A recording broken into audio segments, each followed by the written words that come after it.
Alors certes, j'aimerais revenir ici sur un point intéressant, qui était le point que j'ai beaucoup mis dans mes vidéos concernant la doctrine d'Arius. Est-ce que je me faisais cette réflexion, est-ce que à la lecture d'un prophète, le prophète Isaïe, ou Isaïe, hein, qu'on retrouvera dans plusieurs versions, dans toutes les Bibles chrétiennes, dans toutes les Bibles chrétiennes, en Ésaïe chapitre 9 verset 5, on peut lire « Car un enfant nous est né, un fils nous est donné, et la domination reposera sur son épaule. On l'appellera admirable conseiller, Dieu puissant, Père éternel, Prince de la paix. » Alors, donc ça veut dire qu'il était déjà prophétisé au moins un millénaire avant l'arrivée de Constantin et avant que Constantin en décide ainsi, que Jésus serait nommé Dieu. Alors, ce débat est inutile, finalement. N'est-ce pas un débat inutile? C'est pas un débat inutile, totalement inutile, parce que si on prend le catéchisme de l'Église catholique, par exemple, et le catéchisme de toutes les églises chrétiennes en règle générale, on reconnaît Jésus à la fois vrai homme et vrai Dieu. Vrai homme, pourquoi? Parce que né de la Vierge Marie, c'est son côté humain, charnel, il a pris chair de la Vierge Marie. Donc on peut dire que la Vierge Marie n'est pas mère de Dieu, mais mère du Christ, au maximum mère du Christ. D'ailleurs, personnellement, lorsque je prie les Ave Maria, euh, je répète, Sainte Marie, mère du Christ, priez pour nous pauvres pécheurs maintenant et à l'heure de notre mort. Amen. Et je ne prie pas mère de Dieu, je dis bien mère du Christ. Je fais automatiquement la correction dans ma tête. Ce qui est très dur parce que ça me fait prendre du retard sur le... Parce que pendant que je fais la correction dans ma tête, il y a forcément le faux contact des autres qui répètent mère de Dieu, qui vient dans mon oreille, qui vient dans mon cerveau et qui me perturbe. Mais bon, j'y arrive. Et mais ce qu'il ne faut pas, Isaïe dit bien, il sera appelé Dieu puissant, Père éternel, très haut.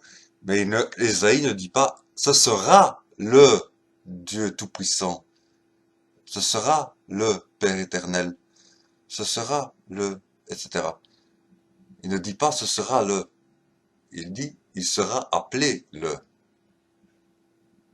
et non ce sera le. Et si on part d'un principe assez, qui me semble assez logique, à savoir que, contrairement à Satan, Dieu ne trompe pas, Dieu n'est pas trompeur, contrairement à Satan. Satan est trompeur, on le sait. Satan est un trompeur, c'est celui qui fait zigzaguer, celui qui fait trébucher, celui qui fait tanguer, étymologiquement celui qui fait tanguer. Le diable, diabolo, celui qui fait tanguer. Et Satan, l'accusateur. Bon, mais le diable, c'est celui qui fait tanguer, celui qui fait chavirer, celui qui fait trébucher, quoi. On dirait en français moderne. Bon, voilà. C'est diabolo. Comme le fameux engin de cirque, le diabolo. Bon, voilà, ça tangue, ça fait tanguer, ça fait trébucher, ça fait zigzaguer, ça fait, bon, ça fait pas marcher droit. C'est le trompeur. C'est le trompeur, le diable. Mais Dieu n'est absolument tout à fait l'inverse. Dieu ne peut pas commettre le péché de mensonge, ni par action, ni par omission. C'est évident. Et donc, lorsqu'on a le baptême de Jésus, rappelons-nous cet épisode du baptême de Jésus. Dans le baptême de Jésus, après son baptême, Jésus sort de l'eau, et le Saint-Esprit vient sur lui telle une colombe, et une voix se fait entendre dans le ciel. Voici mon fils bien-aimé. Voici mon fils bien-aimé. Et non, voici, et non, me voici. Et non, voici la chair dont je vais prendre, dans laquelle je vais entrer. Le corps dans lequel je vais entrer. Le corps de celui dans lequel je vais entrer. Mais bien, voici mon fils. Et Dieu ne ment pas, ne sait pas mentir, ne peut pas mentir, ni par action, ni par omission. Et tout le reste des évangiles nous raconte cela, et même dans l'évangile de Jean d'ailleurs, qui commence très poétiquement, on en arrive à un point où Jésus, vers la fin de l'évangile de Jean, que j'ai relu en entier, donc c'est pour ça que j'en parle, c'est parce que j'ai relu en entier pour vérifier les occurrences où Jésus se présente comme Dieu. En fait, il n'y en a aucune. Jésus dit, le Père et moi sommes un, mais il ajoute, et il le dit à ses disciples, et il ajoute, tout comme vous êtes un. Or, il est évident que chacun de ses disciples, apôtres y compris, pensent tous différemment, agissent tous différemment. Il suffit de voir la controverse entre Pierre et Saint Paul, etc., etc., etc., etc. Donc, ce sont des personnes différentes. Alors, en quoi sont-elles une, ces personnes, et en quoi Jésus et Dieu sont un, et en quoi ses disciples sont tous un également, dans le sens où ils participent à la même mission de sauver l'humanité de ses péchés. Jésus est venu répandre, se sacrifier, répandre son sang, littéralement comme il le dit lors de l'Eucharistie, le sang versé pour vous en rémission des péchés.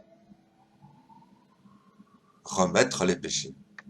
Telle est la mission de Jésus, une des missions de Jésus, outre ouvrir l'alliance aux païens, qui est rappelée dans Ésaïe aussi, cette mission, ouvrir l'alliance aux païens.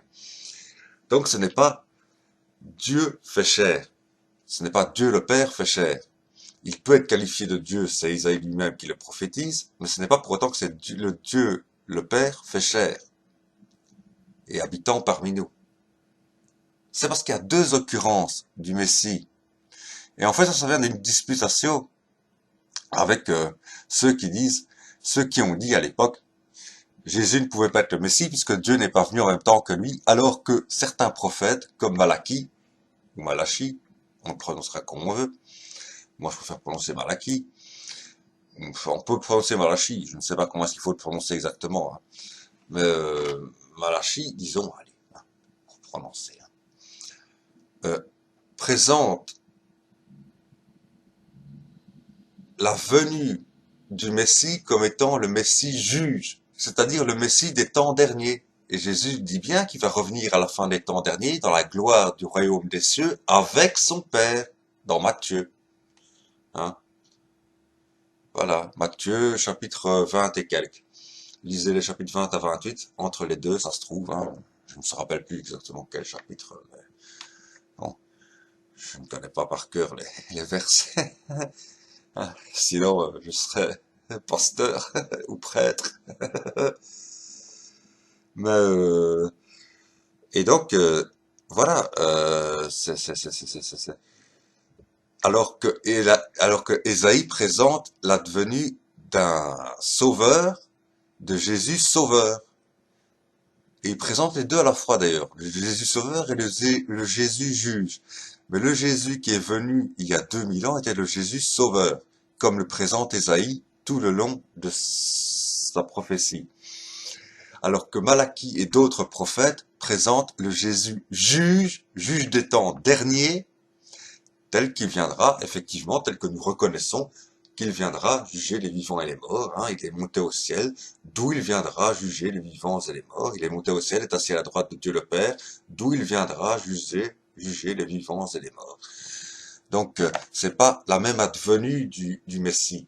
Il y a deux advenues du Messie. Une advenue, selon Ésaïe et d'autres prophètes, pour sauver l'humanité entière, les païens y compris, et rétablir Sion, la Jérusalem céleste et la Jérusalem terrestre, dans sa dignité, c'est-à-dire de Sion partira une lumière, Sion sera l'Israël sera la lumière des nations, voilà, tout le monde aura les regards fixés vers Israël parce que Jésus est forcément né juif, donc voilà, ça. D'ailleurs, nous chrétiens, nous l'avons bien compris puisque nous avons gardé l'Ancien Testament dans notre Bible. C'est bien la preuve que nous accordons une importance toute spéciale à cet Ancien Testament. Et d'un autre côté, il y a le deuxième Jésus, le Jésus qui viendra après, tel qu'il nous l'a lui-même annoncé, dans la gloire du royaume des cieux, pour juger les vivants et les morts, le Jésus du jugement présenté par Malachie et d'autres prophètes. Donc il y a le Jésus d'Ésaïe, Jésus sauveur, et le Jésus de Malachie, Jésus juge. Voilà.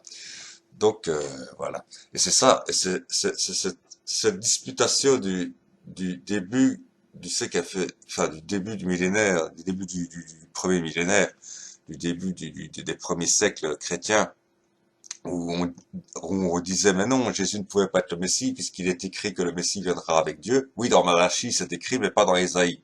Dans Ésaïe c'est pas du tout écrit qu'il viendra avec Dieu.